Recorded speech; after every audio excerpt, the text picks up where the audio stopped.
compartilhe com seus amigos, dê o like, se inscreva no canal. Salve Maria Imaculada Sempre Virgem.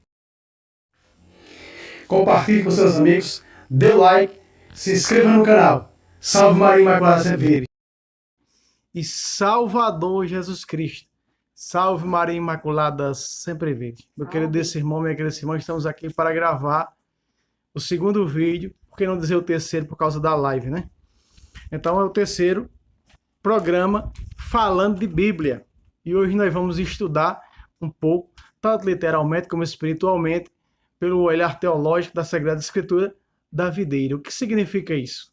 Como fazer parte dessa videira? De que maneira? É o que você vai ver conosco hoje aqui, nesse programa, falando de Bíblia, missionário. A paz de Jesus a todos e o amor da doce Virgem Maria. Salve Maria Imaculada. Que o amor de Deus e o amor da Virgem Maria estejam com todos vocês. E hoje vamos falar sobre a videira, né? Que é o próprio Jesus. E ele diz, eu sou a videira e meu pai é o agricultor. Então, ele é a videira que veio a este mundo. E o pai é quem cultiva essa videira. Foi quem deu essa videira para que nós pudéssemos fazer parte dela. Como membros dessa videira que é o próprio Senhor, nós como igreja somos membros dessa videira que é Jesus. Então vamos falar um pouco sobre esse tema. Jesus a videira e nós os ramos. Do capítulo 15 ao João 15, do versículo 1 até o versículo 8. Peço à Virgem Maria que abençoe esse momento, né? Que interceda por nós, interceda por todos vocês que estão nos assistindo agora, que ela passe à frente da sua vida, das suas necessidades, dificuldades, pelas suas lutas de cada dia, pela sua luta contra o pecado, pela sua luta para ser uma pessoa melhor a cada dia, tudo aquilo que você deseja, que você anseia, que você necessita, peço à doce Virgem Maria que interceda. Ela é nossa mãe, nossa rainha, a rainha dos anjos. Ela sabe o que é melhor para nós. Ela, como uma mãe atenciosa e bondosa, sabe o que nós precisamos. E nós, como filhos, recorremos a essa bondosa mãe. Vamos rezar uma Ave Maria para iniciarmos o vídeo. Ave Maria, cheia de graça, o Senhor é convosco. Bendita sois vós entre as mulheres, e bendito é o fruto do vosso ventre, Jesus. Santa Maria, Mãe de Deus, rogai por nós, os pecadores, agora e na hora de nossa morte. Amém. Salve Maria! Será que é assim que pega as nossas vozes? Pega não, que o microfone é ruim. O microfone é péssimo. Vamos lá, João 15, de 1 a 8. Jesus disse, eu sou a videira e meu pai é o agricultor. Todo ramo que não der fruto em mim, ele o cortará e podará para que dê fruto.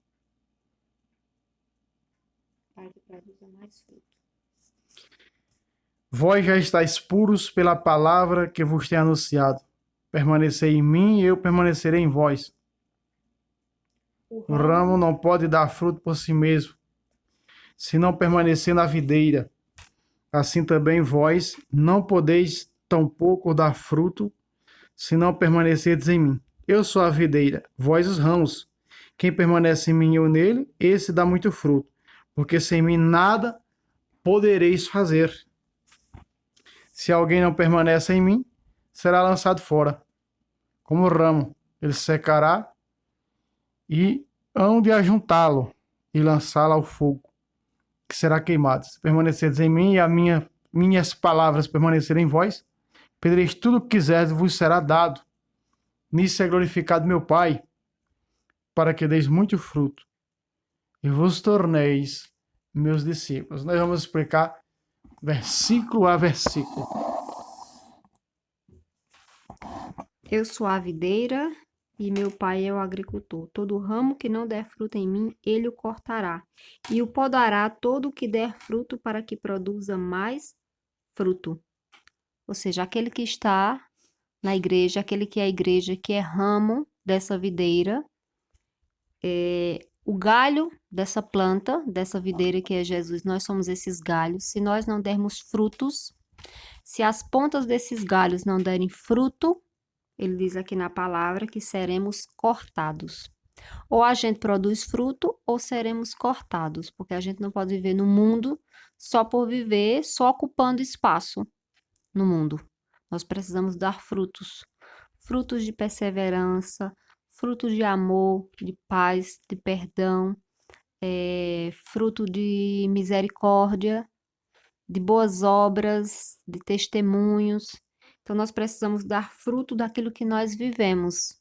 Se vivemos realmente, se estamos realmente alicerçados na videira, fazendo parte mesmo desta videira como galhos que se nutrem dessa videira que é Jesus, nós precisamos frutificar. Nós precisamos dar frutos pela perseverança, dar frutos porque estamos recebendo da seiva que é Jesus. Estamos comungando Jesus na Eucaristia, estamos ouvindo a sua palavra, estamos sendo nutridos do pão vivo descido do céu. Então, se nós estamos recebendo o alimento, se estamos recebendo essa nutrição que vem da videira, então nós precisamos frutificar, precisamos dar fruto. Porque Jesus diz, se nós não dermos frutos, seremos cortados. E aquele que dá o fruto, ele vai podar para que dê ainda mais fruto. Como uma planta que a gente tem, né, no nosso sítio, que chega o tempo que a gente precisa podar, precisa dar uma cortada ali nos galhos para que ela cresça mais forte. E quando a gente poda aqueles galhos que estão mais velhos, que estão mais fracos, que estão meio sarraboiados, posso dizer, então ele vai começar a sair novos brotos, vai começar a ficar mais bonito. Então, esses novos galhos que vão surgindo ali vai deixando a árvore mais forte. Então, cada vez que nós somos podados, e essa poda pode ser de diferentes formas, e uma delas é o sofrimento. Quando a gente passa por sofrimentos, esses sofrimentos nos ensinam a sermos pessoas melhores. Esse sofrimento nos ensina a obedecer. Esse sofrimento nos ensina a sermos pessoas humildes, porque o sofrimento nos humilha. E é pela humilhação que nos tornamos humildes. Então, o que Jesus quer que ao passarmos pelas provas, pelos sofrimentos dessa vida terrena, a gente aprenda a ser melhor. Como os santos passaram por inúmeros sofrimentos, por inúmeras provações e aprenderam a ser cada vez melhor, pessoas melhores, pessoas mais amáveis, que perdoavam, pessoas que davam testemunho da verdade, davam testemunho da fé, a ponto de doar até a sua própria vida em martírio, por amor a Jesus. Então, precisamos sim nos deixar podar por Jesus. Se nós não nos deixamos podar por Jesus, nós somos galhos rebeldes. Então, vamos acabar sendo cortados dessa videira. Essa videira é Jesus. A videira aqui, que é o fruto da videira, é a uva, né? E sabemos que o vinho é extraído da uva. E Jesus disse que o vinho se transformaria no seu corpo. E a cada Santa Missa, o vinho é transformado no corpo de nosso Senhor e Salvador Jesus Cristo. O pão é transformado na carne e o vinho é transformado no sangue de Jesus. Esse é o alimento que nos nutre como galhos dessa videira que é Jesus. Muito bem, você viu a parte espiritual deste versículo e também até uma parte literal, né, que ela usou. Agora, se nós olharmos, porque a igreja nos ensina espiritualmente, teologicamente, literalmente, pelo olhar teológico, né? Ela até entrou um pouco na parte da teologia aqui. Vejam só.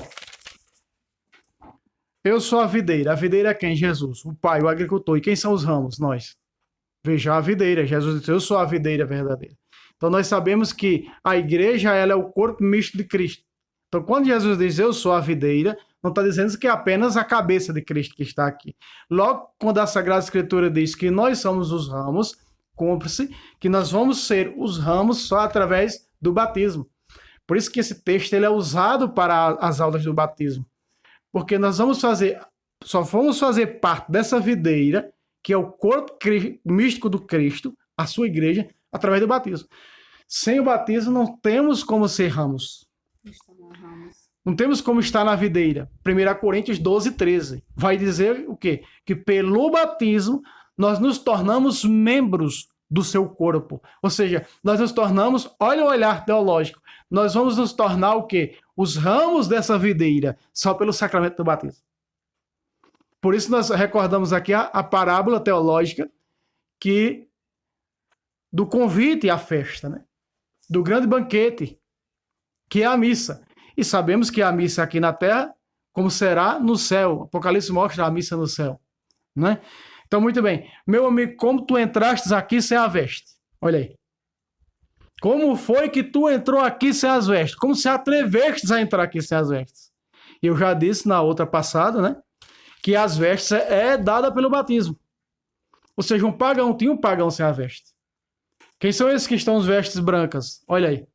A veste nos é dada pelo batismo. Por quê? Porque fomos revestidos do Cristo. Teologicamente, o batismo, né? Nos reveste de Cristo, na totalidade do Cristo. Quando Gálatas 3:7 diz: todos vós que fostes batizados, vos revestistes de Cristo. Então, pelo olhar teológico, ela vai falando espiritual, e eu vou tentando explicar o teológico. O rico desse quadro é esse. Nós vemos na Sagrada Escritura tanto a parte espiritual, como literal, como teológica. Aqui a igreja nos dá uma grande teologia, e é muito rico esse texto quando olhamos para ele no olhar teológico. Porque quando Jesus disse, eu sou a videira, não significa que seja só apenas a cabeça, como fala as heresias. Não, é o Cristo total. Então, logo a igreja sendo o seu corpo, e nós os ramos que estamos nessa videira, pelo batismo, membros desse corpo, dessa igreja, então só pode ser, né, algo maravilhoso, teológico que nós vemos aqui. Aqui está Jesus, aqui está o Pai, né? Jesus na videira, o Pai como agricultor, e nós como os ramos, membros desse corpo. Olha que maravilhoso. Veja que teologia maravilhosa nesse texto. Então, vamos para os versos seguintes. Louvado seja Deus por isso. O versículo 4 diz assim, né? Confirmando o que você acabou de dizer. Permanecer em mim e eu permanecerei em vós. O ramo não pode dar fruto por si mesmo, se não permanecer na videira. Aí, sem a igreja não tem, né? Sem a igreja não tem. Nós, separados da igreja, nós não podemos dar frutos. Exato. Porque a igreja é o corpo de Cristo e a igreja também é a cabeça, né? Cristo é a cabeça dessa igreja. Então, a igreja é Cristo por completo. Então, separado dessa igreja, nós estamos separados de Cristo. E separados de Jesus, nós não podemos dar fruto, como o próprio Jesus diz aqui. O ramo não pode dar fruto por si mesmo. Sozinho, separado dessa igreja, separado do corpo, nós não podemos dar fruto, se não permanecermos na videira. É o que tenta fazer os nossos irmãos separados, sem o corpo, né? Veja que situação. Uhum. Olha, Jesus está dizendo, é Jesus. Assim também vós não podeis tão pouco dar frutos, se não permanecerdes em mim. Se não permanecermos em Cristo, se não permanecermos nessa igreja, sendo alimentados pela seiva, que é o Espírito Santo, que é a Eucaristia, que é o próprio Jesus, os sacramentos que nós recebemos. Se nós não permanecermos nele, nós vamos secar, né? Nós vamos morrer. E muito menos vamos dar frutos. Justo é a minha. E o versículo 5. Eu sou a videira, vós os ramos. Quem permanecer em mim e eu nele, esse dá muito fruto, porque sem mim nada podeis fazer. Separados desta videira, ramos separados morrem, secam. Ramos que não estiverem ligados a essa igreja, nós, membros cristãos, católicos, estamos ligados a essa videira que é Jesus. Como membros dessa igreja, estamos ligados à videira que é Jesus. Então, vamos sempre ser nutridos, vamos sempre dar frutos.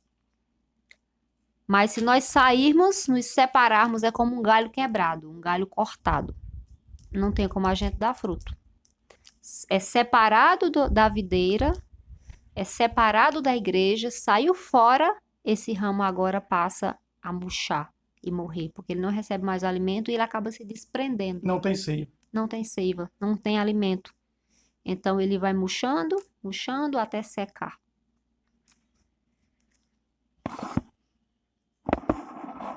Meus irmãos, isso é muito teológico, esse texto. Veja, olha o que Jesus disse, que nela citou. Permanecer em mim e eu permanecerei em vós. O ramo não pode dar fruto por si mesmo. Martim Lutero achou que podia. Meus irmãos, isso é tão claro, esse versículo, esse texto bíblico, que sem a igreja não podemos dar fruto, que era o corpo místico de Cristo, que São Paulo, falando dos judeus e falando da igreja romana, no capítulo 11 da carta aos Romanos, São Paulo diz que os judeus não vão ser salvos fora do corpo. Jesus está dizendo aqui, sem mim, ou seja, sem a minha igreja. Será que sem mim aqui ele está se referindo à sua cabeça dele? Não, sem mim é o Cristo total. Então inclui também o seu corpo. Ou seja, sem a igreja, não vamos poder dar fruto. Fora dessa igreja, não. É o que São Paulo diz na carta aos Romanos e também na carta aos Coríntios, que eles foram cortados. Veja, está fora do corpo. Então, fora do corpo, São Paulo usa o termo cortado, como Jesus usa aqui. Para você ver um texto maravilhoso quando olhamos ele com um olhar teológico da Sagrada Escritura. Veja, cortado do corpo é ramo seco. E ramo seco só presta para ser atado e lançado ao fogo. Não serve para nada. Então, que fruto poderemos dar fora do corpo? Veja, quando os falsos cristãos chegarem, e são falsos, na igreja de Colossas, obrigando aos colossenses a guardar o sábado, as leis judaicas, senão não entrariam no reino dos céus, se não fosse herdeiro da promessa de Moisés, da lei mosaica, o que São Paulo diz, não guarde o que eles mandam. O que eles mandam é sombra, a realidade é Cristo. Eles não estão unidos à cabeça, porque não pertencem ao corpo, não são membros. Colossenses 2,19. São Paulo diz, eles estão fora, não pertencem ao corpo, já estão condenados. Então, do mesmo jeito, quando nós pegamos um texto como esse, que ele é mais rico teológico do que espiritualmente e até literalmente, nós vamos perceber, como Jesus diz aqui, ó, no verso 5, eu sou a videira, vós os ramos, quem permanece em mim e eu nele, esse dá fruto. E como permanecer nele? Sacramentalmente falando. Veja, quem come da minha carne, bebe meu sangue, permanece em mim e eu nele. Olha aí. E aonde é que nós só podemos permanecer? Em Cristo e Cristo em nós, através do sacramento da Eucaristia. Porque ele está dizendo isso em João 6, capítulo 6, versículo 56. Quem come da minha carne e bebe do meu sangue, permanece em mim e eu nele. Ele está dizendo aqui, ó, se não permaneceres em mim, não podeis dar fruto, porque o ramo não pode dar fruto por si mesmo. Por isso Lutero disse, eu vou dar fruto agora. E vemos o que Lutero gerou. Tá aí o que Lutero gerou. Então você que, e eu sei que tem muitos, e o irmão e sua esposa aí do estado de São Paulo, que sempre acompanha, né, que já não frequenta mais a Ciência de Lutero, nós não podemos dar fruto sem a igreja fundada por ele. Fora desse redil, é a ordem de Jesus. É a sua palavra que está nos indicando que nós não podemos dar fruto sem a igreja, sem o corpo. Como chegar à cabeça sem o corpo? São Paulo diz que é loucura. Então, nós podemos ver o quê? Que precisamos da igreja. Meu amigo comentou aqui sem as vestes, era um pagão. E esse pagão representa todos aqueles que recusam a igreja de Jesus. Que apostataram da fé de Cristo, não podem entrar na festa. Ali é o reino. Não pode entrar no reino, meu amigo. Você está aqui sem as vestes. Não pode estar aqui. Ei, guardas, peguem ele, lancem fora daqui. Ele não pode permanecer aqui. Quem tenta entrar por outra doutrina, fora essa doutrina que é ensinada pela igreja, João 10:1, é ladrão e salteador. Não tem outra porta, meus irmãos, só tem uma. E quem tenta entrar por outra, Jesus disse, é ladrão e salteador, vai ser condenado. Então, ramos quer dizer membros da videira quer dizer corpo místico de Cristo, igreja, não podemos dar fruto nenhum, meus irmãos. Então, vamos abrir o olho e prestar atenção em que lugar estamos. Vamos acordar, Brasil. Vamos acordar, mundo. Paulo disse, acorda tu que dormes e Cristo te iluminará. Na verdade da doutrina de sua igreja. Apenas um pitaco teológico. Creia se quiser. E, de fato, quando a gente se separa dessa videira, quando a gente sai do corpo, a primeira coisa que você passa é não acreditar na Eucaristia. Talvez antes nem acreditava também, né? Senão, não Porque teria senão não tinha abandonado. apostatado, né? Na realidade é essa. Senão não teria abandonado a Igreja de Cristo, não teria abandonado o corpo de Cristo, né? De onde nós recebemos essa seiva, esse alimento, esse nutriente que nos torna vivos, porque o corpo e o sangue de Cristo, a Eucaristia, nos torna vivos. E quando nós saímos, quando nós, vamos dizer assim, como galhos, se quebramos, né?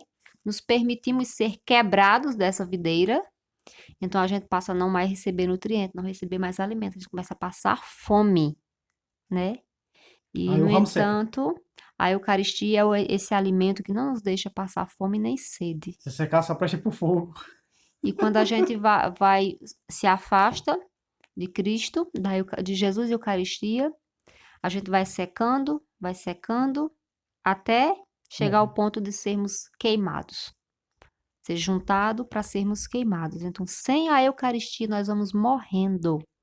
Que tristeza. Sem Jesus e Eucaristia, sem os sacramentos da Santa Mãe Igreja, dados por Jesus, nós vamos morrendo, esmorecendo, definhando. Aos poucos, a nossa alma vai sucumbindo dentro de nós. E, e quanto mais a gente se afasta de Jesus, mais nós caminhamos para as trevas. Versículo 6 aqui. Se alguém não permanecer em mim, será lançado fora como o ramo. Ele secará e hão de ajuntá-lo e lançá-lo ao fogo e queimar-se-á. O versículo 7 diz, mas se permanecerdes em mim, e as minhas palavras permanecerem em vós, pedireis tudo o que quiseres e vos será feito. Se permanecermos em Jesus e a palavra dele permanecer em nós. E o que foi que ele disse em João 6? João 6,54. Quem come a minha carne e bebe o meu sangue tem a vida eterna. Tem a vida eterna e eu ressuscitarei no último dia. Jesus não disse terá, nós já temos aqui. Porque aqui nós já estamos em comunhão Estamos com presentes na Jesus. Eucaristia, né? Já estamos em comunhão com Jesus por meio da Santíssima Eucaristia, já sendo guardados por Ele para a vida eterna. Então, não nos afastemos jamais da Santa Mãe Igreja, porque é nela que recebemos o alimento de vida eterna, que é Jesus. É nela que nós estamos unidos a Jesus, por meio do seu corpo, que é a Igreja. Não devemos jamais nos afastar, porque senão passaremos fome, ficaremos sem o alimento de vida eterna. O alimento que nutre a nossa alma, que alimenta a nossa alma. O alimento que nos torna fortes para lutarmos contra o pecado, contra as ciladas do demônio, contra as investidas de Satanás, contra todo cristão, contra todo filho de Deus. E realmente esse texto nós fazemos parte do curso do batismo, damos o curso do batismo na nossa paróquia, e esse texto vai falar justamente sobre isso. Para se tornar um membro desta videira, desse corpo, um galho desta videira, precisamos ser batizados. E no passar do tempo, vamos sendo nutridos por essa videira, vamos recebendo a seiva dessa videira.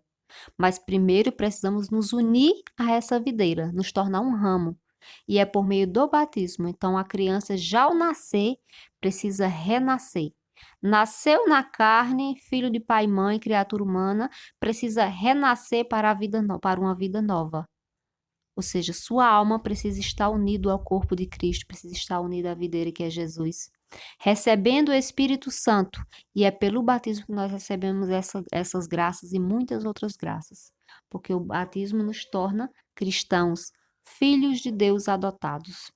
É um sacramento, é o primeiro sacramento da iniciação cristã, né? Da vida cristã. Não tem Verdade. como se tornar cristão sem o batismo. Então, você que tem os seus filhos, Não entra no reino, né? que estão Jesus disse em João pagãos, 3. Não entra. Se não renascer da água. Se você ser batizado, quem não entra. tem seus filhos que ainda não foram batizados, batize seu filho. Não permita não deixe que ele permaneça pagão, porque a alma de toda criança anseia pelo batismo. A alma, ela não quer o alimento físico, ela quer o alimento espiritual. Então ela quer receber o Espírito Santo, ela quer receber a Eucaristia. A alma precisa, ela quer esse encontro com Jesus, estar ligado, unido a Jesus. Então não deixe para amanhã, você que tem seus filhos pagãos, leve até o sacerdote para que sejam batizados, para que seu filho, o quanto antes, se torne membro do corpo de Cristo, se torne cristão, se torne filho de Deus, adotado pelo batismo. Esse é o conselho que eu dou, porque acredito que nenhuma criança sem o batismo, ela é feliz. E os pais têm a grande responsabilidade de levar os seus filhos até a igreja para serem batizados. Porque a criança depende exclusivamente dos pais, ela não tem como sozinha ela fazer algo. Então os pais têm toda a responsabilidade de levar os seus filhos para serem batizados. Caso contrário, eles estão incorrendo em grande pecado. Negar, escandalizar uma criança, negar a vida eterna a uma criança, negar o Espírito Santo, o anjo da guarda a uma criança, é realmente algo muito grave, muito pecaminoso.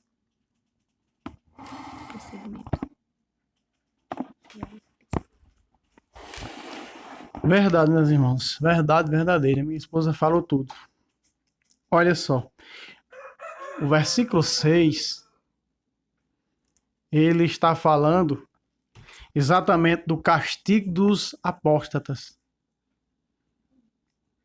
O castigo dos apóstatas. Veja. Se alguém não permanecer em mim, será lançado fora como ramo. Isso é a condenação ao inferno. E ele secará e hão de ajuntá-lo e lançá-lo ao fogo. Que fogo é esse? O fogo do inferno. E será queimado. Veja, São Paulo dizendo a Timóteo, combatendo o gnosticismo, 1 de Timóteo 4:1, ele diz o quê? O Espírito Santo diz apressadamente que nos últimos tempos muitos vão apostatar da fé, dando ouvidos a espíritos embusteiros e a doutrinas diabólicas. Veja só, essas doutrinas elas não fazem parte da doutrina, da sã doutrina da igreja fundada por Cristo. Então São Paulo, citando o gnosticismo, e Santo Inácio vai dizer, os gnósticos não creem na carne e no sangue de Cristo, minha esposa já falou tudo aqui, precisa nem mais resenha, né? Mas para ser mais óbvio, para ser mais claro, para ser mais nitidez, condenação, inferno. Temos que dizer a verdade, temos que parar de enrolação. Destino dos apóstatas, se não se converterem à verdadeira igreja de Cristo e à Virgem Maria, por misericórdia de Deus, diz que vai acontecer a conversão do protestantismo à igreja de Cristo, principalmente os que apostataram e também aqueles que nunca foram católicos, vão abrir os olhos, assim como os judeus, Paulo dizendo, vão abrir os olhos, Deus é misericordioso e poderoso para enxertá-los de novo na oliveira. Aqui nós vemos videira. Paulo desenha a oliveira. Enxertá-los de novo. Então, Deus é poderoso que nos enxertou de novo por sua misericórdia, fazendo o quê? Voltar à igreja de Cristo quando nós fomos ela não posso dizer assim, mas eu que aprendi um pouco da doutrina, né, dos anos 2000 e depois abandonei para ir, apostatei dessa fé. Não é? E voltando em 2008. Então quer dizer, saindo da apostasia, pecado mortal, o pior pecado dentro da Sagrada Escritura, Hebreus 10, 25 diz, não abandonemos a nossa assembleia como é costume de alguns. Quem são esses alguns? Que apostataram, os que saíram, os que abandonaram a igreja de Jesus Cristo. No versículo 26, o seguinte versículo vai dizer, se nós abandonarmos a verdade voluntariamente, já não há mais sacrifício que possa expiar esse pecado. Não tem, meus irmãos, não existe sacrifício, não existe sacrifício para perdoar o pecado do apóstata. O pecado do apóstata só é perdoado se ele se arrepender, voltar para a igreja de Cristo, fazer a profissão de fé e se confessar. É dessa maneira que é perdoado o pecado dele. Porque está falando o quê? Do pecado do apóstata, é o pecado mortal, é o pior pecado que os apóstolos escreveram. E o contexto histórico está aí para narrar. Olha o que Santo Inácio disse dos gnósticos. Olha o que os padres apologistas diziam das heresias, do pelagianismo, de tantas outras, as chamadas gangrenas, as pestes negras que a igreja enfrentou, eram chamadas essas heresias de pestes negras. São Padre Pio Santo, perto de nós, disse: o protestantismo é uma nuvem negra que impede a luz do sol. Veja, nós nunca vemos no decorrer desses 2000 anos de tanta apostasia que nós vemos no final dos tempos. Jesus está dizendo: cuidado, que fora dessa videira, ou seja, fora dessa igreja, ramo seco, só presta para ser jogado fora. Precisamos ter cuidado, meus irmãos. Precisamos ter cuidado. Porque a lábia da serpente para com Eva foi muito adocicada. Eva achou apropriada e caiu. E São Paulo disse: quando os falsos profetas chegam batendo na porta, acontece conosco, aceitamos de boa mente como Eva aceitou de boa mente a proposta da serpente, mentirosa e enganosa. Chega alguém na tua porta pregando um Cristo diferente daquele que nós pregamos? Um evangelho diferente daquele que pregamos? Se trata de receber um Espírito Santo diferente daquele que nós pregamos? Vocês aceitam de boa mente 2 Coríntios 4, 2 Coríntios 11, 4. Olha aí. Aceitamos. É mesmo, né? Olha. Êxodo 20, verso 4, idolatria, rapa fora, vem conosco, aceita Jesus. Aceitar Jesus, passar para a seita, apostatou da fé, pecado mortal. Jesus disse que o destino do pecado mortal, fora dele, aqui ó, será lançado ao fogo, será queimado. Volte para a igreja de Jesus Cristo, há tempo. Há uma promessa bíblica que voltarão. Ele disse: tenho outras que não são do meu aprisco, não estão no meu aprisco, preciso conduzi-las. E ele está conduzindo através da voz de sua igreja. Quem vos ouve, a mim ouve. Escute essa mensagem. Não estou dizendo aqui para criar revolta em protestante, não. Não estou. Eu estive lá. Quando você ia, eu já vinha. Eu sei, meus irmãos. Eu sei. E quem saiu de lá e está hoje no lugar que eu estou, diz a mesma coisa. Escute. Busque Fernando Casanova, José Placência, Scott Hans e vocês vão ver. Se não tem razão no que digo. Raciocine e pense. Os apóstolos, quando eles espalharam, né? Jesus passou para eles o verdadeiro ensinamento, o evangelho. E eles saíram espalhando essa doutrina, né? Eles fizeram com que essa igreja crescesse. Novos membros se unissem à igreja, né? Novos membros se unissem à videira. Mas é claro que, diante da verdadeira fé, da verdadeira doutrina, vem aqueles que vêm pregando um falso ensinamento para tentar aniquilar, para tentar destruir o verdadeiro ensinamento. Então, quando João diz: saíram dos nossos, porque não eram dos nossos, ele quer dizer que só sai da igreja, só abandona a igreja aquele que não é a igreja, que estava lá apenas ocupando espaço, porque não tinha o coração realmente voltado para Jesus. Não estava com o seu coração aberto para a verdadeira fé. Não estava com o coração aberto para a Eucaristia, porque realmente tem muitas pessoas que comungam o corpo de Cristo com duas faltas. Primeiro, não acreditam que é Jesus na Eucaristia. Segundo, em estado de pecado e muitas vezes mortal. Então, essas duas faltas graves fazem com que a pessoa vá apostatando dentro de si. Aos poucos ela vai apostatando, vai abandonando, o coração vai se endurecendo e pronto, ela não precisa de muito para abandonar a igreja de Jesus Cristo. Então, ela não pode nem dizer, quando chega lá nas outras igrejas, né, fundadas por homens, elas não podem nem podem dizer eu era católico. Não, você simpatizava com o catolicismo, não conhecia na verdade a doutrina, porque se conhecesse ia lutar para vivê-la, viver essa doutrina, viver esse ensinamento de Jesus, né? Ia lutar para poder receber Jesus na Eucaristia dignamente, crendo verdadeiramente que é o próprio corpo e sangue dele. Então não se pode chegar lá e dizer eu era católico. Não, você era do mundo. Você estava ali apenas por estar, né? Como eu era antes, né? Até passar protestantismo, não vou dizer que eu era católica, né? Eu não conhecia a doutrina da igreja, não tive um encontro com Jesus como eu tive após me tornar verdadeiramente católica. E esse encontro com Jesus nós temos quando nós cremos na Eucaristia, Jesus vivo, presente e real na hóstia consagrada, e nós passamos a comungar, acreditando que é Ele, procurando sempre tirar fora aquilo que pode nos impedir de comungar. Aí sim nós temos um encontro pessoal com Jesus. Esse é o verdadeiro encontro com Jesus. Então, os apóstolos pregavam a verdade da palavra de Deus, a verdade do evangelho, mas tinham aqueles que queriam, né, entrar ali furtivamente com os falsos ensinamentos. Saíram dos nossos porque não eram dos nossos, porque se fosse, nunca teriam saído, né? Então, aquilo que a palavra diz também, nem todo aquele que me diz Senhor, Senhor, entrará no reino do céu. Então, não se enganem com pessoas que dizem, ah, Jesus está aqui, Jesus está acolá. Aqui está o verdadeiro Jesus.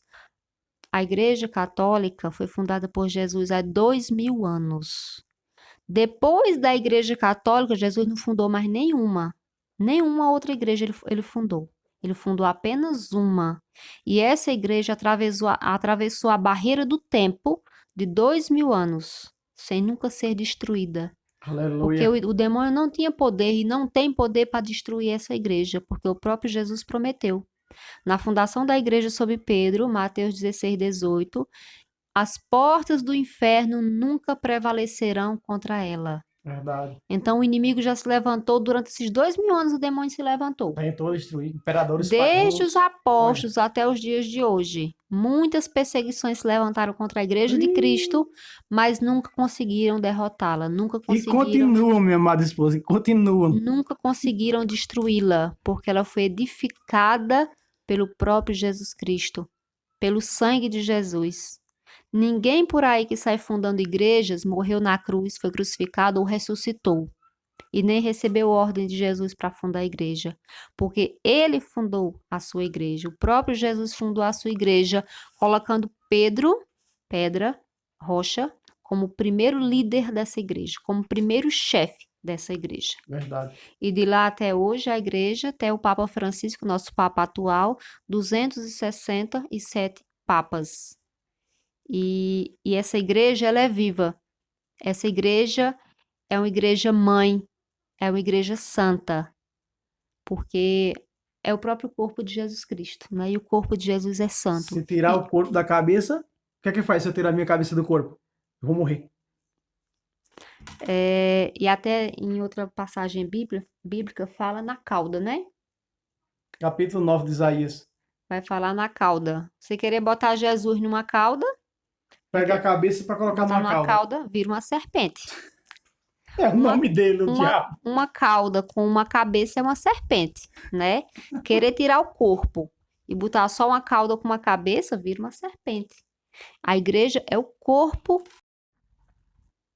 e este corpo, que é a igreja, e que nós somos membros deste corpo, somos alimentados, né, neste corpo de Jesus, que é a sua igreja, nós temos todo o alimento que necessitamos. Nós temos a palavra de Deus, nós temos a Eucaristia, nós temos os sacramentos, a confissão, que é um sacramento de libertação. Maravilhoso. Se nós buscamos a libertação dos nossos pecados, nós estamos livres e o inimigo não tem poder sobre nós. Que o que mais nos prende a Satanás são os nossos pecados, porque nos tornamos escravos dele. Quando permitimos que ele nos faça pecar e permanecemos nesse pecado, nós somos escravos do demônio. E foi para a liberdade que Jesus nos libertou. Verdade. E muitas vezes o pecado em nós já virou costumeiro. Não precisa nem dizer, o demônio me fez pecar. Não. Ele só deu a ocasião. Você foi quem cometeu o pecado, porque você já acostumou-se com o pecado. Então a gente já tem aquela concupiscência, o inimigo só dá a ocasião e a gente vai lá e peca. Então, o sacramento da Eucaristia, o sacramento da confissão, esses dois sacramentos nos garantem a vida eterna. Eu me arrependo dos meus pecados, luto para não tornar a cometê-los, me arrependo deles e vou à Eucaristia vou à confissão, me confesso, recebo a absolvição ali do sacerdote em persona Christi, que absolve o meu pecado em nome da Santíssima Trindade, e depois eu posso ir até o altar, ao banquete do Cordeiro. A festa. Eu posso ir com vestes brancas, porque o sangue de Jesus que me lavou, que me remiu no sacramento da confissão, me dá plena entrada, me dá livre acesso ao banquete do Cordeiro, que é a Santíssima Eucaristia. Que alegria, meus irmãos, essa é a nossa fé. Como é linda a nossa fé, como é linda a nossa igreja, né? Como dizia um irmão que sempre Luiz, comenta no canal, como é linda a nossa igreja, como é linda a nossa fé. Nossa igreja, ela é mãe, a igreja católica é mãe, e nós somos filhos, e estamos sempre procurando essa mãe, porque ela tem ajuda para nós, ela tem alimento para nós, e é dessa mãe, dessa igreja que nós recebemos o alimento que é Jesus. Seu corpo, sangue, alma e divindade que nos dá a vida eterna. E a Eucaristia tem esse poder de nos tornar um só com Jesus e um só com os nossos irmãos, formando assim a unidade do corpo de Cristo, porque o corpo de Cristo ele é só um, ele é uno. Por isso que a igreja ela é una, santa, católica e apostólica. Então o corpo de Cristo é um. É a unidade, a perfeita unidade. O Espírito Santo não é divisão. O Espírito Santo não é multiplicação. Ele multiplica em nós os seus dons, as suas graças. Mas o Espírito Santo é unidade. Que todos sejam um, Pai, como eu e tu somos um. E que sejam perfeitos na unidade. Foi o que Jesus disse na oração sacerdotal. Então, a Igreja de Jesus Cristo é una, nos torna um só com Jesus e com os nossos irmãos. E nós vivemos em perfeita unidade. E isso é maravilhoso. Isso é maravilhoso. Essa unidade que nós temos em ser igreja, em ser membros deste corpo, em ser igreja de Jesus, membros do corpo de Cristo. Essa unidade que recebemos na Eucaristia. Só o Espírito Santo para trazer essa unidade. E essa unidade nunca foi quebrada, meus irmãos. Nunca foi quebrada, nunca foi destruída. Porque se o próprio Jesus disse, Senhor, Pai, conserva-os na unidade. Porque se eu e ti somos um, que eles também sejam um. E nós somos um só. Essa unidade é perfeita. E só a Igreja Católica tem essa unidade. Uma igreja tão grande no mundo inteiro, com uma só doutrina.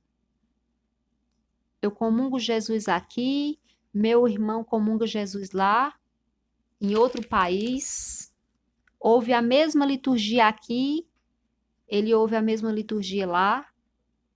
Ou seja, por mais que a igreja seja grande e esteja em tantos lugares diferentes, mas ela é uma só. E ela tem apenas um líder, que é o Papa, que é aquele que lidera a igreja aqui na terra, sob o comando de Cristo, que é a cabeça da igreja. Louvado seja Deus por isso, louvado seja também a nossa Mãe Maria Santíssima. Meus irmãos, esse é o programa Falando de Bíblia. Vá se acostumando, vá se acostumando. Olha, é graça da Virgem Maria, viu? Porque essa daqui, para gravar um videozinho, amados, não é fácil. Ela é mais a questão que eu já falei para vocês. O negócio do olho no olho, o corpo a corpo, como se chama. Quem é de evangelização sabe disso. Ele disse que ia me pegar no pulo do gato. Eles não estão me ouvindo, Senhor. Ele falou que ia me pegar no pulo do gato. E foi. Hoje, para poder pegar ela aqui em casa, porque eu fui fazer tratamento hoje é a sexta-feira, né? Fui fazer tratamento, pronto. Por isso que estou em casa. Chegamos de viagem, estamos aqui. Peguei ela aqui, cansados, mas é o jeito, né? Para o Evangelho, para Jesus Cristo, para a fé da nossa igreja, fundada por Ele, não podemos, não é, cansar. Nós vimos aqui que não tem como dar fruto para o reino Separado de Jesus, né? Sendo um membro fora do corpo. Ou um ramo fora da videira. Um galho quebrado. Um galho quebrado. Meus irmãos, Lúcifer, ele era um corpo com os anjos. O esplendor que Deus fez, que chamava-se Lúcifer. E um dia o que foi que ele fez? Tem não. Viu toda a glória que Deus tinha lhe dado e disse: eu sou um Deus e apostatou da verdade. Assim fez Coré. Números capítulo 16, já trouxe nesse canal no quadro Divisões Protex. E no ano 1516, um padre chamado Martim Lutero fez a mesma coisa. Disse: eu mesmo sendo um galho, vou ser um galho. Quem sabe se eu tirar um galho dessa videira, uma pequena ramagem, eu possa plantar em outro lugar e ele dar fruto. O que foi que Jesus disse? Nada, se alguém não permanecer em mim, será lançado fora. Como o ramo, ele secará, hão de ajuntá-lo e lançá-lo ao fogo, e será queimado. Eu duvidava Martim Lutero tivesse uma chance de ressuscitar e voltar hoje. Ele ia pregar contra o protestantismo do começo ao fim. Tentar reparar o erro que fez. Claro que não ia conseguir. Mas creio eu que tiraria muitos das heresias. Porque hoje ele está sentindo, não vou dizer na pele, que ele não está mais na pele, mas sua própria alma, o desvário que fez, o seu erro cometido. E disse um anjo a uma beata, foi por ignorância, por orgulho, que ele fez isso. Se fosse verdadeiramente dos nossos, não teria saído. Se ele fosse verdadeiro padre, não tinha apostatado, como ele apostatou e deu asas às doutrinas falsas. A apostasia que já estava escrita, que viria uma grande apostasia antes da manifestação do anticristo. Diz o Santo Catecismo da Santa Mãe Igreja. Que virá primeiro a grande apostasia. Nunca se viu tanta apostasia como desde a era de Lutero. Desde o século XVI para cá. São muitos os apóstatas. Pecado mortal. O Santo Catecismo nos alerta a respeito disso. Existem dois versos dentro da Sagrada Escritura para narrar da apostasia. 3, aliás. 1 de Timóteo 4, de 1 a 5. 2 Tessalonicenses 2, de 3 e 4. E Hebreus capítulo 10, versículo 25, versículo 26 e versículo 28. E no verso 28 diz: imagina que castigo merece a pessoa. Olha o que a apostasia faz, meus irmãos. Aliás, eu estou esquecendo o capítulo 6 da própria Epístola aos Hebreus, verso 4 ao verso 6, que também fala que apostatou da fé. Claro, se nós formos usarmos da tradução da Bíblia da Ave Maria, né? Traz o termo apostasia ao pé da letra. Veja o que diz o verso 26, 28, falando da apostasia. Imagina que castigo merece a pessoa que profanou o sangue da aliança. Olha só o que uma pessoa faz quando ela abandona a fé católica. Claro, eu não estou aqui me referindo a... Eu vou usar o termo que o padre Evandro, um padre de nossa diocese, usa, católico meia tigela. Outro missionário um dia chamou de católico. Eu estou dizendo aqui de ministros, de padres que apostataram e hoje são hereges. Ministros extraordinários da Eucaristia. É desses que eu estou falando.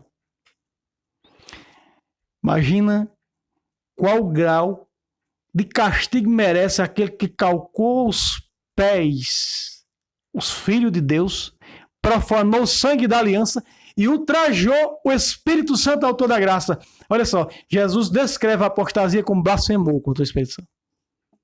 Nem no purgatório, nem nessa vida, nem no purgatório tem perdão para essa pessoa.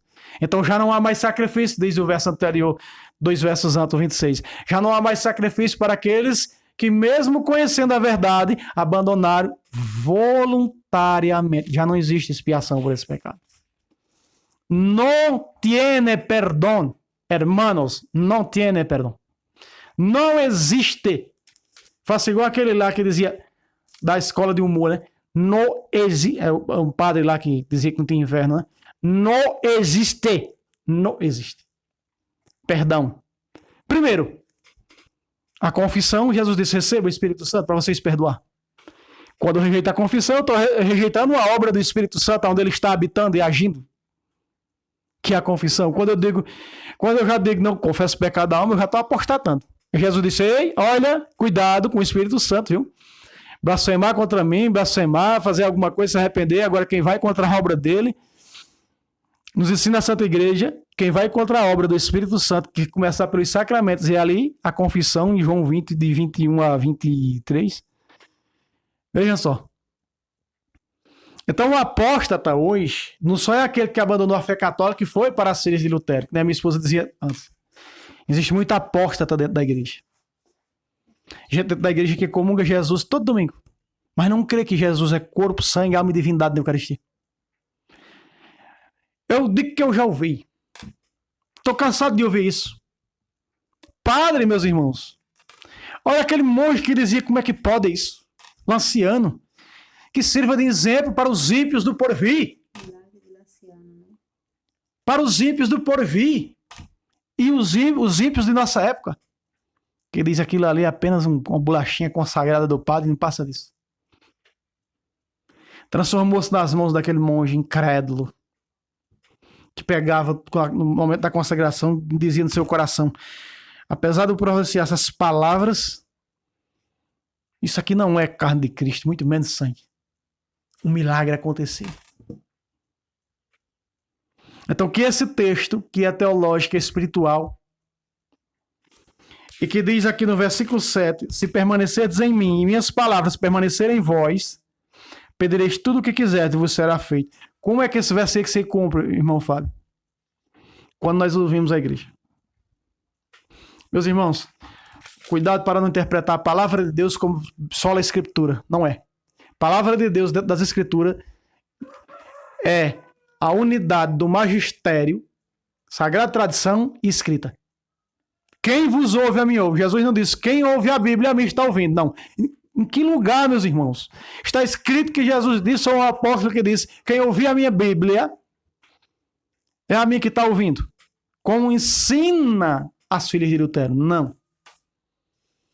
Quem ouve a minha palavra, é a mim que está ouvindo. É a igreja. Deu autoridade ao magistério, de dizer esse magistério, quando vocês falar, os bispos, os presbíteros, os diáconos, é eu que estou falando. Quem vos ouve, a mim ouve. Aí está a palavra de Jesus. O mundo desenha a voz do povo e a voz de Deus. Frei Raniero disse que a voz do povo, que é a opinião pública, é voz de demônios, potestades do ar. Principados. Jesus disse, quem ouve a igreja, é a mim que ouve. Quando a igreja fala, é Jesus que fala. Se você persegue a igreja católica, saiba que Saulo primeiro perseguiu antes de você. E Jesus disse para ele no capítulo 9, Saulo, Saulo, por que tu me persegues? É ou não é a igreja Jesus Cristo? A igreja é o próprio Jesus Cristo, porque é seu corpo. Colossenses 1,18. Cristo é cabeça do corpo que é sua igreja. Existem mais de 10 passagens para falar que a igreja é o corpo misto de Cristo. Então, quando nós perseguimos a igreja, perseguimos o próprio Cristo. Então, eu sei, eu entendo, eu me coloco, porque lá eu estive no lugar de um protestante ferrenho hoje, quando diz antro de demônio, idolatria, prostituta, Babilônia. O anjo disse, ele está lá no inferno, Lutero. O anjo da guarda da Beata Serafina. Por orgulho. Tem muitos que estão dizendo isso lá por orgulho, outros por ignorância, outros por não entender.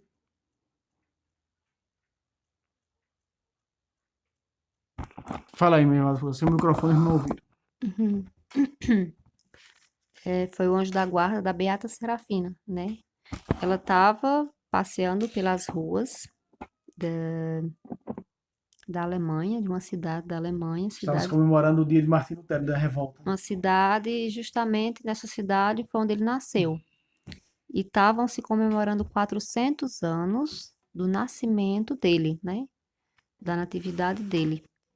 Então, está se fazendo uma grande algazarra, uma grande comemoração nessa cidade. E a Beata Serafina, ela relatou, né? Por isso sabemos hoje, que ela procurou fugir daquela algazarra, né? Daquelas festanças que estava tendo.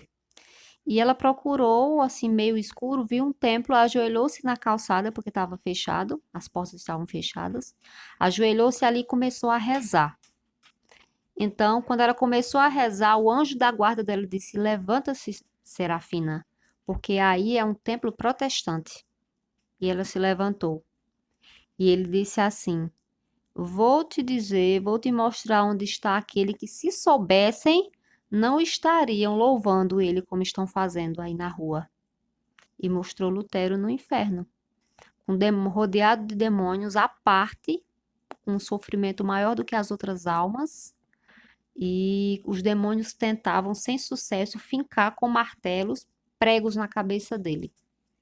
E o sofrimento dele era terrível.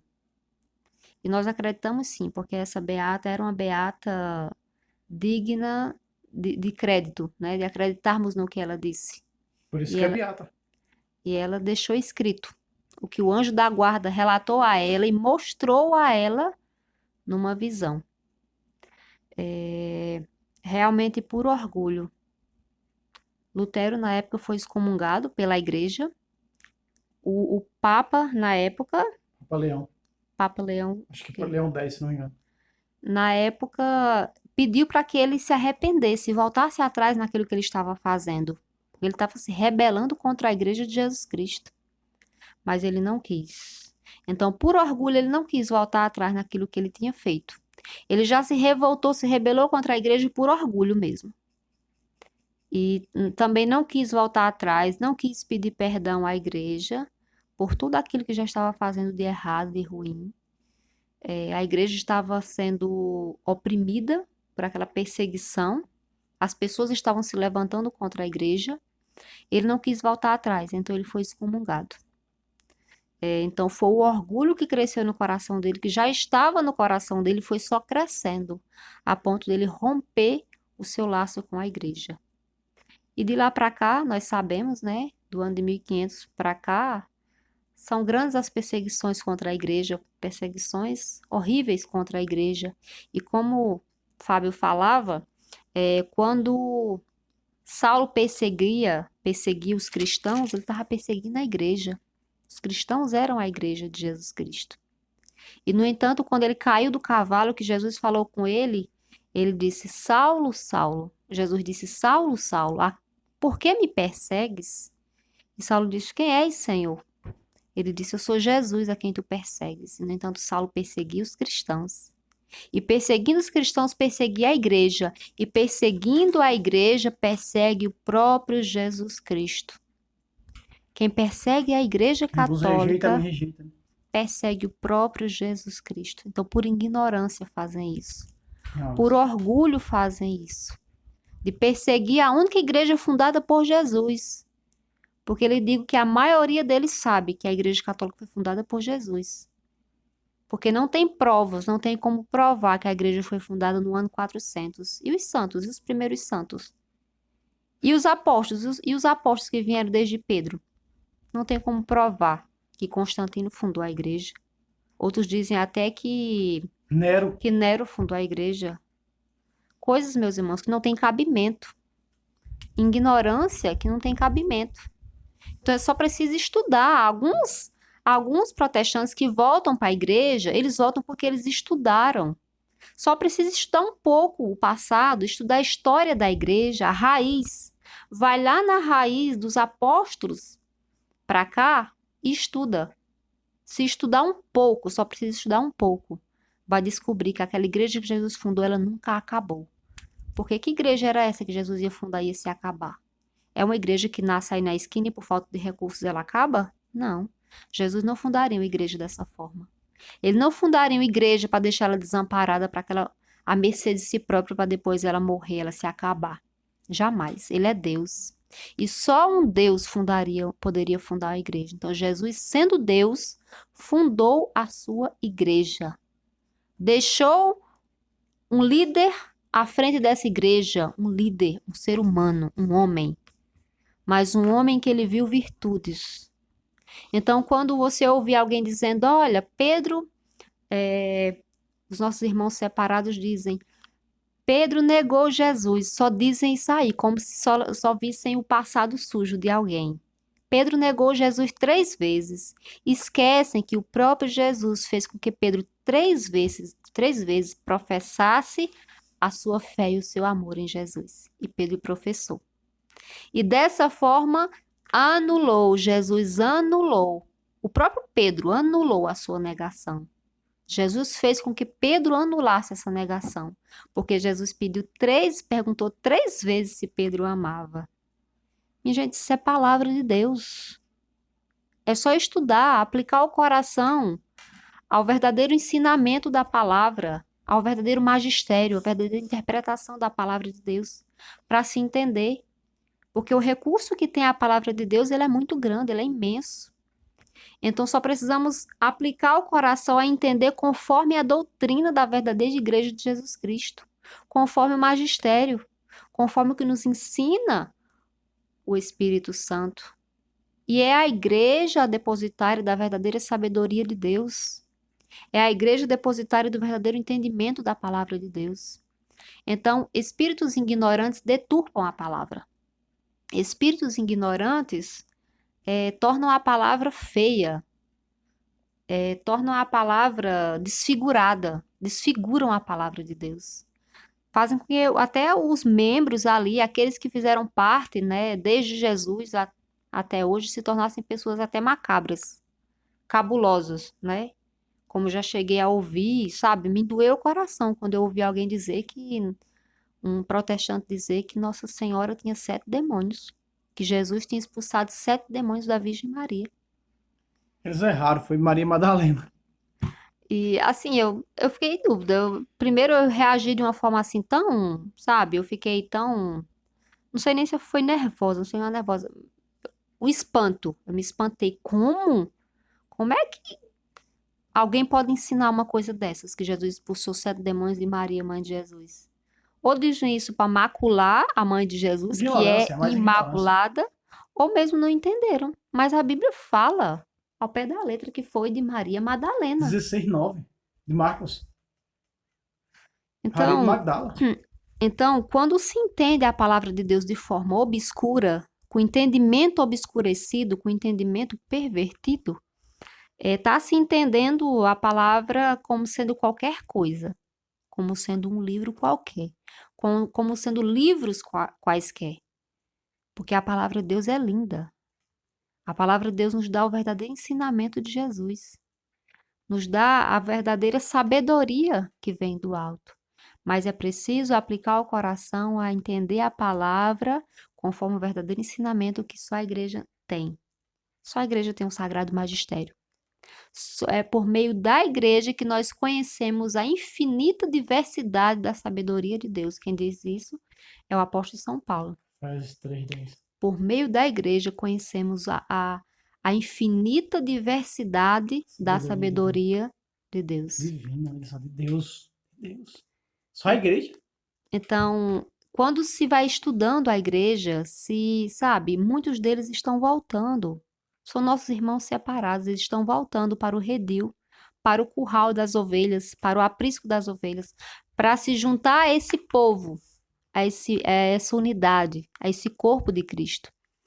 E estão voltando porque estão estudando a fé, estudando os primeiros cristãos, A patrologia, a patrística, sabe? Aplicando o coração a estudar, ao menos. Só basta estudar. Estudar os primeiros santos, dos apóstolos, aqueles que vieram depois dos apóstolos, os sucessores dos apóstolos, os papas. Só precisa estudar a história da igreja. E muitos estão voltando por causa desse estudo da história da igreja, porque estão estudando os santos, a patrística.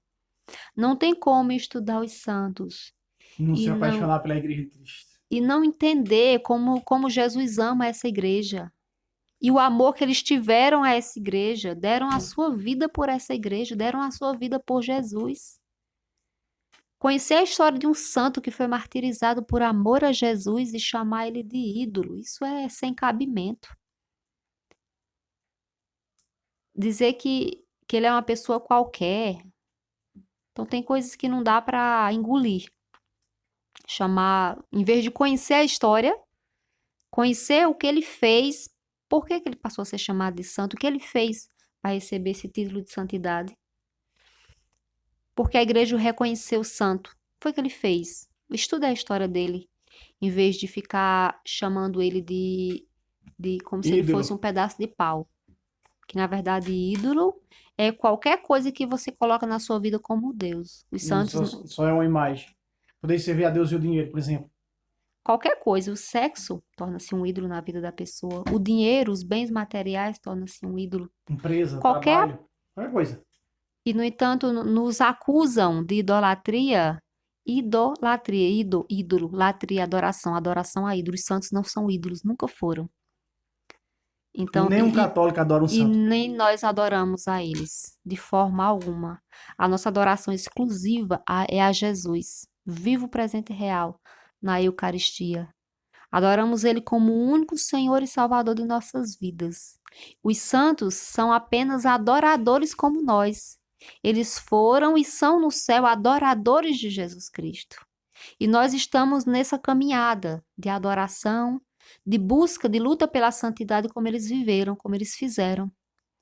Deram a sua vida por Jesus, negaram o pecado, resistiram ao pecado, como o apóstolo São Paulo diz. Ainda não resistiram. Tiago, não. A Epístola aos Hebreus 12, 4. Diz assim, Isso, a ainda escritura. não resististes até o sangue na sua luta, na vossa luta contra o pecado. E os santos fizeram isso. Eles resistiram até o sangue. São Jerônimo que eu diga. Santa Inês, São Francisco também. Se atirava nos espinhos. Santa Cecília, Santa Filomena, Santa Luzia, tantos santos, meus irmãos, que foram martirizados por amor a Jesus, por amor ao Evangelho. Eles diziam, eu prefiro morrer do que pecar. E deixaram para nós esse exemplo de santidade. Então, em vez de falar de um santo, procure saber, conhecer a vida deles, o que eles fizeram. Qual foi o testemunho que eles deram? Muitos não procuram estudar, eu acho que tem até medo, né, de voltar para a igreja dessa forma. Outros por preguiça. Porque se estudar, volta. Porque vai ver ali um verdadeiro exemplo de santidade. E que os santos em nenhum momento chamaram a glória para eles mesmos. Muito pelo contrário, eles só nos ensinam a amar Jesus. Porque foram verdadeiros adoradores de Cristo. Amém. Muito bem, nós vamos chegando ao fim, mas eu queria antes, quando ela disse um versículo, eu estava rindo e fiquei assim, vocês vendo aí meus dentes falhados, porque quando ela falou, né, que Jesus não fundou, que os protestantes afirmam que Jesus não fundou a sua igreja sobre Pedro porque ele negou. Uma protestante um dia disse ao padre Luiz Toro, Jesus jamais poderia ter fundado a igreja sobre um homem pecador que o negou 3 vezes. O padre Luiz Toro colocou o microfone, pegou o microfone e disse, e você se considera o quê? Missionária, profeta? Sim, eu sou uma apóstola do Deus Altíssimo. Quantas vezes você o negou? A mulher se entupiu. A mulher... E você quantas vezes negou? Você vê, logo em seguida, em que Jesus diz, Pedro, tu me amas? Ele, sim, Senhor, eu te amo. O que Jesus diz? Apacenta meus cordeiros. Pedro, tu me amas? Sim, Senhor, tu sabes que eu te amo. Apacenta as minhas ovelhas. Pedro, tu me amas? Sim, Senhor, tu sabes tudo, tu sabes que eu te amo. Apacenta as minhas ovelhas, apacenta os meus cordeiros. Então Jesus já está dando a ordem, cuida do rebanho, que tu és o chefe dessa igreja, tu és o líder dessa igreja. Só quem cuida do rebanho é quem é o chefe do rebanho, o dono do rebanho. Né? Jesus estava confirmando ali a missão de Pedro como chefe, como papa. Você falando aí, ele não escuta. Vamos chegando ao fim porque a hora já vai avançada. Muito bem, esse é o programa Falando de Bíblia. E hoje, mais uma vez, né? Como na live, com a missionária Jussiana no chamado Pulo do Gato. Meus irmãos, compartilhe. Vá se acostumando que agora vai ser assim. Porque a live que eu fazia era de 1 hora. Então os vídeos nós estamos gravando de 1 hora para vocês interagir ao vivo. Esses vídeos ele vai passar às 8h30, 8h30 da noite, como que ao vivo. Interaja, compartilhe, né? Convido pessoas para se inscrever. Então, aqui nós agradecemos a vocês. Deus os abençoe e até a próxima vez, se Deus quiser. A minha esposa, nós estamos na Quaresma de São Miguel. Ele está aqui, ó. Vai fazer agora a oração de São Miguel, porque o vídeo o vídeo vai terminar. Né? Que já estamos em 30 e pouco. São Miguel Arcanjo, defendei-nos no combate, sede nosso refúgio contra as maldades e as ciladas do demônio. Ordena-lhe Deus instantemente pedimos, e vós, príncipe da milícia celeste, pela virtude divina, precipitai ao inferno a Satanás e a todos os espíritos malignos que vagueiam no mundo para a perdição das almas. Amém. Estivemos reunidos, vamos permanecer unidos. Em nome do Pai, do Filho e do Espírito Santo. Amém. Salve Maria Imaculada. Salve, salve Roma, salve Maria Imaculada. Até o próximo programa, se Deus quiser. Amém.